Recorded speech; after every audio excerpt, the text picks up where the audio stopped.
Good afternoon শেয়ারবাজ family. আজ মে মাসের 16 তারিখ 2024। আসুন আজ আমরা দেখে নিই সারাদিনের মার্কেটের পারফরমেন্স কেমন থাকলো। আজকে মার্কেট আপনার খুব ভালো ওপেন করেছে। কালকের যেখানে ক্লোজিং ছিল 22,200 পয়েন্টে, সেখান থেকে মার্কেট আজকে প্রায় 119 পয়েন্ট বেড়ে অর্থাৎ 22,319 পয়েন্টে ওপেন করেছে।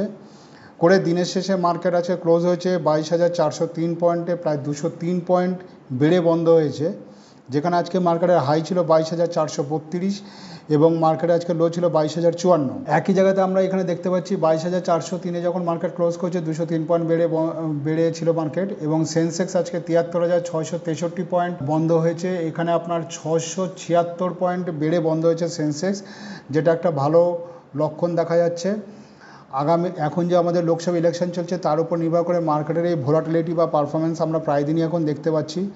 এখানে আপনারা খেয়াল করবেন যে 22,600-র উপরের যে লেভেলটা ছিল অর্থাৎ 22,500-এর উপরে এবং নিচের দিকে 22,000 অ্যাপ্রক্সিমেট, এই লেভেলটার মধ্যেই মার্কেট আপনার সাইডওয়েজ হচ্ছে, অর্থাৎ এই 600 পয়েন্টের রেঞ্জের মধ্যে মার্কেট এই মুহূর্তে ঘুরছে।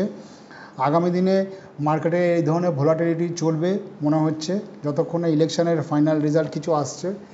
আমরা যদি স্টক স্পেসিফিকে চলে যাই সেক্ষেত্রে আমরা দেখতে পাবো আজকে নিফটি 50-র মধ্যে যে সমস্ত স্টকগুলো ভালো পারফরমেন্স করেছে তার মধ্যে মহিন্দ্রা অ্যান্ড মহিন্দ্রা আজকে ক্লোজ করেছে 2393 টাকায়, প্রায় 3.98% বেড়ে অর্থাৎ প্রায় অলমোস্ট 4% বেড়ে বন্ধ হয়েছে। টাটা কনজিউমার 1098 টাকায় বন্ধ হয়েছে, 2.76 বেড়েছে।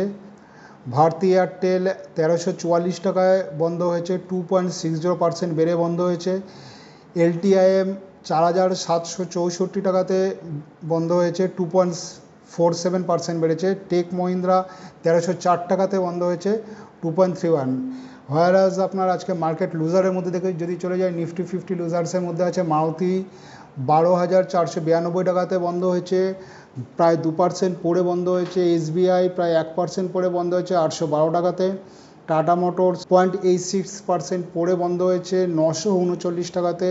পাওয়ার গ্রিড 312 টাকাতে বন্ধ হয়েছে, 0.81% পড়েছে। BPCL 620 টাকাতে বন্ধ হয়েছে, 0.81% পড়েছে। আমরা যদি কিছু স্টক অ্যানালিসিসের দিকে চলে যাই সেক্ষেত্রে আমরা দেখতে পাবো যে এক্সাইড ইন্ডাস্ট্রিজ আজকে আপনার পারফরমেন্সটা আপনারা দেখতে পাচ্ছেন। লাস্ট যে আপনার 8 এপ্রিল যে লাস্ট একটা বড় ক্যান্ডেল করে যে ব্রেকআউট করে ক্লোজিং দিয়েছিল উপরে, তারপর থেকে এক্সাইড ইন্ডাস্ট্রি কন্টিনিউ উপর দিকে আছে এবং একটা রেঞ্জ যাওয়ার পর তারপরে 460-এর লেভেলে যাওয়ার পর এই রেঞ্জের মধ্যে সে সাইডওয়েজ থাকছে। অর্থাৎ এখান থেকে এক্সাইড ইন্ডাস্ট্রিকে আপনারা ফলো রাখবেন। যেহেতু আপনার RSI এখনও স্ট্রং আছে, প্রায় 66 পয়েন্টে RSI দাঁড়িয়ে আছে, এটা 68 পয়েন্টে প্রায় RSI দাঁড়িয়ে আছে, যেটা খুব ভালো লক্ষণ, এবং RSও আপনার গ্রিন আছে।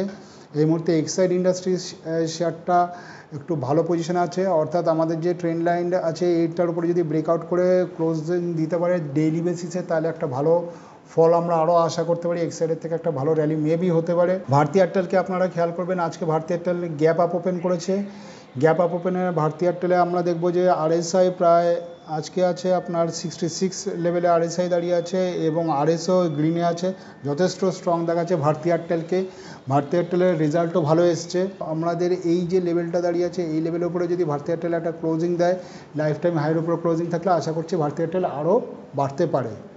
তো বন্ধুরা, আজকের সারাদিনের যে মার্কেট অ্যানালিসিস এবং কিছু স্টক স্পেসিফিক আপনাদের সামনে রাখলাম। আমাদের রেগুলার যে ভিডিও পোস্ট করছি তা যদি আপনারা দেখে থাকেন তাহলে অবশ্যই আমাদের ভিডিওটাকে লাইক করবেন, শেয়ার করবেন এবং আমাদের ভিডিও চ্যানেলটি সাবস্ক্রাইব করবেন। ধন্যবাদ।